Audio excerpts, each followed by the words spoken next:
কুমারখালী গ্রামে পাকিস্তান পিরিয়ডের ঘর, এই যে পাকিস্তান পিরিয়ডের পতাকা ফ্ল্যাগ। মামু, এই ঘরটির বয়স কেমন হবে? আনুমানিক আমরা মুরব্বীর মুখে শুনছি যে পাকিস্তানের পিরিয়ডে এটা তৈরি হয়েছে, মোটামুটি 240 বছর হবে। এই ঘরটির বয়স আনুমানিক কত বছর হতে পারে? এটা আমি বলতে পারবো না, তবে পাকিস্তান পিরিয়ডের আগেও হতে পারে। এই ঘর সম্বন্ধে দেখে আমার শ্বশুর কিছু বলতে পারে কিনা। শ্বশুর, এই ঘরটির বয়স আনুমানিক কত বছর হতে পারে?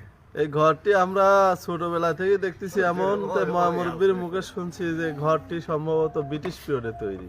Thank you.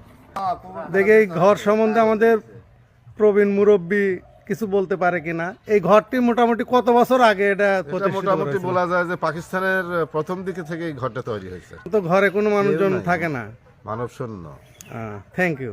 এখন আমাদের রশিদ ভাইয়ের কাছ থেকে ঘর সম্বন্ধে কিছু জানতে চাচ্ছি। ভাই, এই ঘরটি আনুমানিক কত বছর আগে